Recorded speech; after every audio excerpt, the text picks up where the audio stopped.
समाजाचे कल्याण करण्याचं काम दादांच्या माध्यमातून झाले। दादांच्या नावामध्ये झंझावात होता अशी श्रद्धांजली समता परिषदेचे संघटक सोमनाथ भुजबळ यांनी राज्याचे उपमुख्यमंत्री अजितदादा पवार यांच्या निधनानिमित्त अर्पण केली। आज बुधवार दिनांक 28 जानेवारीला सकाळी बारामती विमानतळावर झालेल्या भीषण विमान अपघातामध्ये उपमुख्यमंत्री अजितदादा पवार यांच्यासह 6 जणांचा मृत्यू झाला। जिल्हा परिषद आणि पंचायत समिती निवडणुकाच्या प्रचारासाठी अजित पवार यांच्या बारामती इथं सभा होणार होत्या। त्या सभांसाठी उपमुख्यमंत्री अजितदादा पवार आज सकाळी मुंबईहून विमानानं बारामती इथं जात होते।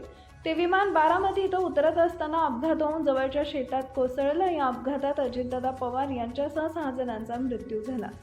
राज्याचे उपमुख्यमंत्री अजितदादा पवार यांच्या दुर्दैवी निधनानिमित्त शिक्रापूर तालुका शिरूर येथील मलटण फाटा महात्मा फुले चौकात श्रद्धांजली सभा शोकसभेचं आयोजन करण्यात आले होते।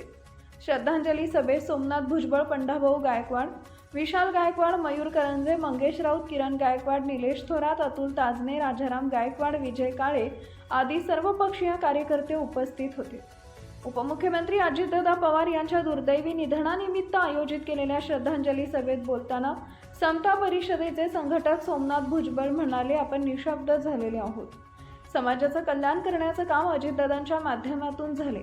लोकांच्या कल्याणासाठी त्यांनी आपला देह झिजवला। सर्वसामान्यांना वेळेची मर्यादा घालून देणारा नेता, शिस्तबद्ध कार्यकर्ता, सर्वसामान्यांना दिलेला शब्द पाळणारा नेता म्हणून दादांची उंची होती। दादांच्या नावामध्ये झंझावात होता। दादांनी जे काम हाती घेतलं ते तडीस नेण्याचं काम दादांच्या माध्यमातून झालं। महाराष्ट्राचं प्रचंड नुकसान झालंय। दूरदृष्टी असणारा नेता, विकासाची गंगा म्हणून अजितदादांकडे पाहिलं जायचं, या शब्दात सोमनाथ भुजबळ यांनी श्रद्धांजली अर्पण केली आहे। Subscribe now and press the bell icon. Never miss an update.